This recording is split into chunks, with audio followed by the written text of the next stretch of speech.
ಪ್ರಿಯ ಬಾಲಕರೇ ಮತ್ತು ವಿದ್ಯಾರ್ಥಿಗಳಿಗೆ ನಮಸ್ಕಾರಗಳು. ಈ ಒಂದು ವಿಡಿಯೋದಲ್ಲಿ ನಾನು ಆದರ್ಶ ವಿದ್ಯಾಲಯ ಅದರ ಒಂದು ಅರ್ಜಿ ಹಾಕುವುದನ್ನ ಇವತ್ತಿನಿಂದ ಪ್ರಾರಂಭ ಮಾಡಿದ್ದಾರೆ. ಯಾವೆಲ್ಲ ವಿದ್ಯಾರ್ಥಿಗಳಿಗೆ ಆದರ್ಶ ಸ್ಕೂಲ್ ಯಾವೆಲ್ಲ ತಾಲೂಕುಗಳಲ್ಲಿದೆ ಆ ತಾಲೂಕಿನ ಮಕ್ಕಳು ಆದರ್ಶ ಸ್ಕೂಲಿಗೆ ಅಪ್ಲಿಕೇಶನ್ ಅನ್ನ ಹಾಕ್ಬೋದು, ಅದರ ಒಂದು ಮಾಹಿತಿಯನ್ನ ಕೊಡ್ತೇನೆ. ಇದು ನನ್ನ YouTube channel SSV coaching classes ಅಂತ. ಇದಕ್ಕೆ ಸಬ್ಸ್ಕ್ರೈಬ್ ಮಾಡ್ಕೊಳ್ಳಿ. ಇನ್ನೂ ಸಬ್ಸ್ಕ್ರೈಬ್ ಆಗಿಲ್ಲ ಅಂತಂದ್ರೆ ನಾನು ಹಾಕುವಂತ ಇನ್ಫಾರ್ಮೇಶನ್ ಡಿಟೇಲ್ ಇನ್ಫಾರ್ಮೇಶನ್, ಬೇರೆ ಬೇರೆ ಪರೀಕ್ಷೆಗಳ ಬಗ್ಗೆ, ರಿಸಲ್ಟ್ ಬಗ್ಗೆ, ಪರೀಕ್ಷೆನ ಯಾವ ಥರ ಓದಬೇಕು, ಯಾವೆಲ್ಲ ಸ್ಕೂಲ್ಸ್ ಚೆನ್ನಾಗಿದೆ, ಯಾವೆಲ್ಲ ಪುಸ್ತಕಗಳು ಬುಕ್ಸ್ ಓದಬೇಕು, ಸ್ಟಡಿ ಯಾವ ಥರ ಮಾಡಬೇಕು, ಅದ್ರ ಬಗ್ಗೆ ವಿಡಿಯೋಗಳನ್ನು ಹಾಕ್ತಿರ್ತಾನೆ. ನಿಮಗೆ ಅದು ಹೆಲ್ಪ್ ಆಗತ್ತೆ ಅಂತ ಹೇಳ್ತಾ, ಆದರ್ಶ ವಿದ್ಯಾಲಯ ಇದು ಆದರ್ಶ ವಿದ್ಯಾಲಯದ ಒಂದು ವೆಬ್ಸೈಟು. ಇದನ್ನು ನೀವು ಓಪನ್ ಮಾಡಿದರೆ ಈ ಥರ ಒಂದು ಪಾಪಪ್ ಬರುತ್ತೆ. ಆದರ್ಶ ವಿದ್ಯಾಲಯದಲ್ಲಿ 6ನೇ ತರಗತಿ ಪ್ರವೇಶಾರ್ಜಿ ಸ್ವೀಕಾರ ಫೆಬ್ರವರಿ 14ರಿಂದ ಪ್ರಾರಂಭವಾಗಿದೆ. ಇವತ್ತಿನಿಂದ ನೀವು ಅಪ್ಲಿಕೇಶನ್ ಅನ್ನು ಹಾಕ್ಬೋದು. 28ನೇ ತಾರೀಕುವರೆಗೆ ನೀವು ಹಾಕ್ಬೋದು. ಒಂದು ವೇಳೆ ಇದ್ರೊಳಗೆ ಹಾಕ್ತಾ ಇದ್ರು ಕೂಡ ಒಂದು ಸ್ವಲ್ಪ ಇದು ಡೇಟ್ ಕೂಡ ಎಕ್ಸ್ಟೆಂಡ್ ಆಗ್ಬೋದು, ಬಟ್ 28ರ ಒಳಗಾಗಿ ಇದನ್ನ ಹಾಕಲಿಕ್ಕೆ ಟ್ರೈ ಮಾಡಿ. ಇದು ಮುಖಪುಟ ಅಂತ ಹೋಗ್ತೇನೆ ನಾನು. ಇಲ್ಲಿ ಅಧಿಸೂಚನೆ ಅಂತ ಹೋಗ್ತಾನೆ. ಅಧಿಸೂಚನೆ ನಿನ್ನೆ ಬಂದಿದೆ. ಸೊ ಅಪ್ಲಿಕೇಶನ್ ಹಾಕೋದು ಇವತ್ತಿನಿಂದ ಪ್ರಾರಂಭ, 14ರಿಂದ. ಪ್ರವೇಶ ಪರೀಕ್ಷೆ ಮಾರ್ಚ್ 23ಕ್ಕೆ ಇರುತ್ತೆ. ಬೆಳಗ್ಗೆ 10:30ರಿಂದ 1 ಗಂಟೆವರೆಗೆ ಇರುತ್ತೆ. ನಂತರ ಹಾಲ್ ಟಿಕೆಟ್ ಅನ್ನ ನೀವು, ಇದು ಮಾರ್ಚ್ ಅಂತ ತೋರಿಸ್ತಿದೆ. ಮಾರ್ಚ್, ಓಕೆ, ಮಾರ್ಚ್ 15ರಿಂದ ನೀವು ಹಾಲ್ ಟಿಕೆಟ್ ಅನ್ನ ಪಡಿಬಹುದು. ಪ್ರವೇಶ ಪರೀಕ್ಷೆ ತಾತ್ಕಾಲಿಕ ಅರ್ಹ ಅಭ್ಯರ್ಥಿಗಳ ಪಟ್ಟಿ ಮಾರ್ಚ್ 7. ಇದು ಆಕ್ಚುಲಿ ತಪ್ಪಾಗಿದೆ, ಯಾಕಂದ್ರೆ ಎಕ್ಸಾಮೇ 23ಕ್ಕೆ ನಡೆಯುತ್ತೆ. ಫಸ್ಟ್ ಲಿಸ್ಟ್ ಹ್ಯಾಂಗ್ ಮಾರ್ಕ್ಸ್ಗಳು ಬರುತ್ತೆ. ಸೊ ಮೋಸ್ಟ್ಲಿ ಇದು ಮೇ 7 ಇರಬೇಕು. ಅಂಕಗಳನ್ನು ಮೇ 5ಕ್ಕೆ ಕೊಡ್ತಾರೆ. ಇದು ಮಾರ್ಚ್ ಆಗಿರುತ್ತೆ. ಮಾರ್ಚು, ಇದು ಏಪ್ರಿಲ್ ಇರ್ಬೋದು.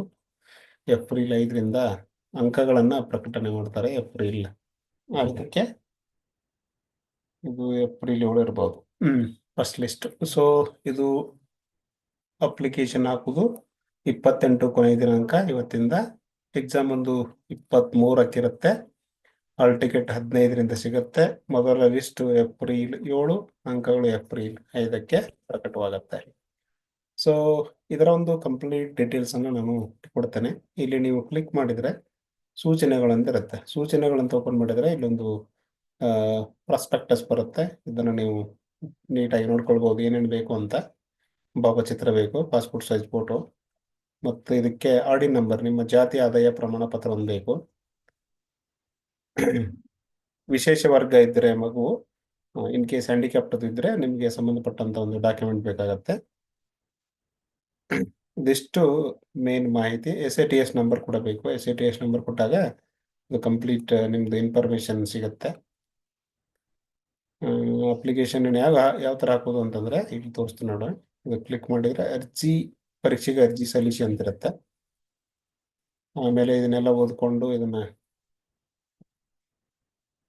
ಚೆಕ್ ಬಾಕ್ಸ್ ಚೆಕ್ ಮಾಡಿ ಇಲ್ಲಿ ಸಲ್ಲಿಸು ಅಂತ ಕೊಟ್ರೆ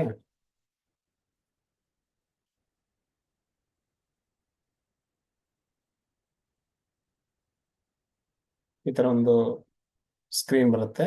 ಇಲ್ಲಿ ಸ್ಯಾಟ್ಸ್ ನಂಬರ್ ಇರುತ್ತೆ. ಇದು ಕರ್ನಾಟಕ, ಹೊರ ರಾಜ್ಯ 2 ಅಪ್ಲಿಕೇಬಲ್ ಇರುತ್ತೆ. ಹೊರ ರಾಜ್ಯದವರು ಅಪ್ಲೈ ಮಾಡ್ಬೋದು. ಕರ್ನಾಟಕ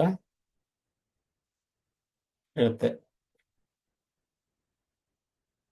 ಇದರ ಹೋದ್ರೆ ಇಲ್ಲಿ ಶಾರ್ಟ್ಸ್ ನಂಬರ್ ಹಾಕೋಕು ವಿದ್ಯಾರ್ಥಿದು. ಆಮೇಲೆ ಇದು ಸೆಕ್ಯೂರಿಟಿ ಕೋಡ್ ಎಂಟರ್ ಮಾಡಿ ಸಲ್ಲಿಸು ಅಂತ ಕೊಟ್ರೆ, ಸಬ್ಮಿಟ್ ಅಂತ ಕೊಟ್ರೆ ನೆಕ್ಸ್ಟ್ ಸ್ಕ್ರೀನ್ ಈ ತರ ಇರುತ್ತೆ. ಮಗನ ಅಥವಾ ವಿದ್ಯಾರ್ಥಿ ಅಥವಾ ವಿದ್ಯಾರ್ಥಿನಿ ಒಂದು ಡೀಟೇಲ್ಸ್ ಬರುತ್ತೆ. ಇದೊಂಚೂರು ಎಲ್ಲ ವೆರಿಫೈ ಮಾಡಿಕೊಂಡು ನೀವು ಸಲ್ಲಿಸು ಅಂತ ಕೊಡಬೇಕು. ಸಲ್ಲಿಸು ಅಂತ ಕೊಟ್ಟಾಗ ಈ ತರ ಒಂದು ಇನ್ಫಾರ್ಮೇಶನ್ ಡಿಸ್ಪ್ಲೇ ಆಗುತ್ತೆ, ಅಪ್ಲಿಕೇಶನ್ ಡೀಟೇಲ್ಸ್ ಅಂತ. ಇನ್ ಕೇಸ್ ವಿಕಲಚೇತನರು ಇದ್ರೆ ಇಲ್ಲೊಂದು ಸರ್ಟಿಫಿಕೇಟ್ ಅಪ್ಲೋಡ್ ಮಾಡ್ಬೇಕಾಗತ್ತೆ. ಎಸ್ ಅಂತ ಕೊಟ್ರೆ ಜನ್ಮ ದಿನಾಂಕೆಲ್ಲ ಆಟೋ ಪಾಪ್ಯುಲೇಟ್ ಆಗುತ್ತೆ.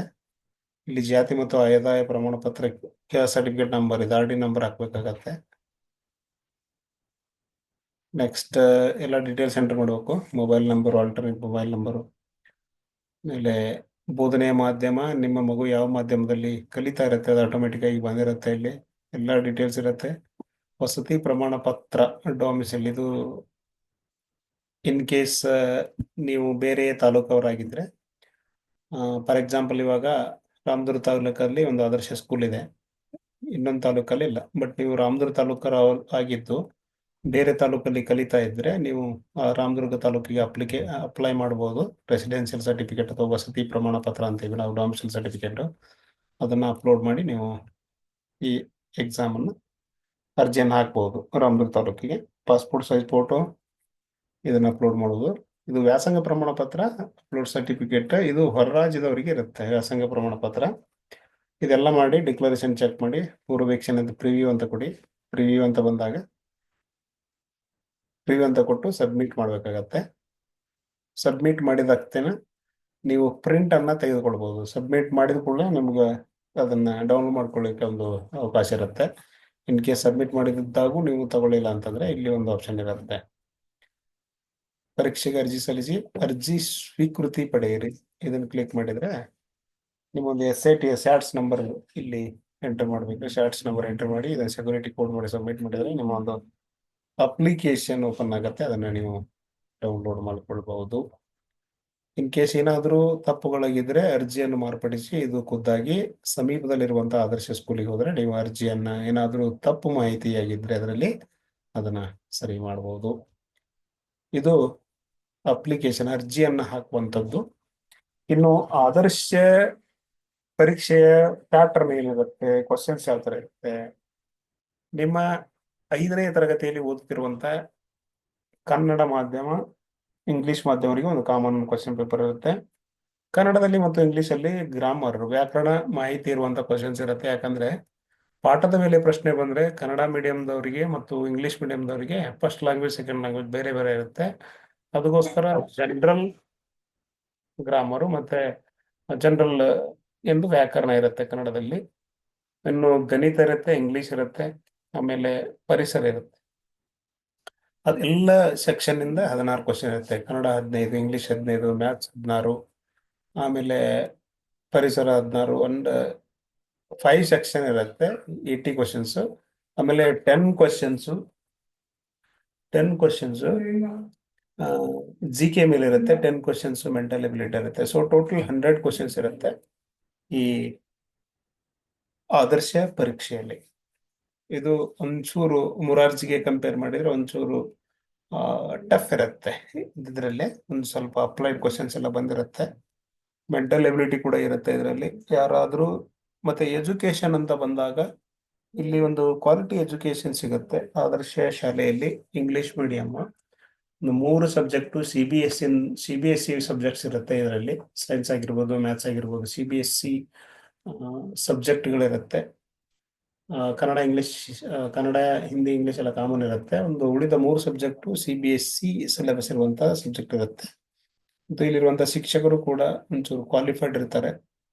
ಗೋರ್ಮೆಂಟ್ ಇದೇನಂತಂದ್ರೆ ಇಟ್ಸ್ ಅ ನಾನ್ ರೆಸಿಡೆನ್ಷಿಯಲ್, ಇದು ಹಾಸ್ಟೆಲ್ ಇರೋದಿಲ್ಲ, ಇದು ಹೋಗಿ ಬಂದು ಮಾಡುವಂಥದ್ದು. ಮತ್ತು ಮಧ್ಯಾಹ್ನ ಊಟ ಇರುತ್ತೆ ನಿಮಗೆ ಅಲ್ಲಿ. ಬಟ್ ಕ್ವಾಲಿಟಿ ಎಜುಕೇಶನ್ ಅಂತ ಬಂದಾಗ ಇದು ತುಂಬಾ ಒಳ್ಳೆ ಸ್ಕೂಲ್ ಇರುತ್ತೆ, ಆದರ್ಶ ಸ್ಕೂಲು. ಇನ್ ಕೇಸ್ ನಿಮಗೆ ಸಮೀಪ ಇದ್ದು ಹೋಗ್ಲಿಕ್ಕೆ ಅನುಕೂಲ ಇದ್ರೆ ಇಲ್ಲಿ ಕಲಿಯೋದು ಉತ್ತಮ.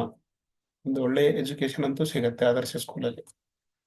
ಸೊ ಆದಷ್ಟು ಬೇಗ ಅಪ್ಲಿಕೇಶನ್ ಅನ್ನು ಹಾಕಿ, ಮತ್ತೆ ನಿಮ್ಮ ಫ್ರೆಂಡ್ಸ್ಗೆ ಯಾರಾದರೂ ಮಕ್ಕಳು 5ನೇ ತರಗತಿ ಓದ್ತಾ ಇದ್ರೆ, ಆದರ್ಶ ಸ್ಕೂಲ್ ನಿಮ್ಮ ಸಮೀಪ ಇದ್ರೆ ಅವರಿಗೆ ಕೂಡ ಈ ಮಾಹಿತಿಯನ್ನ ತಿಳಿಸಿ.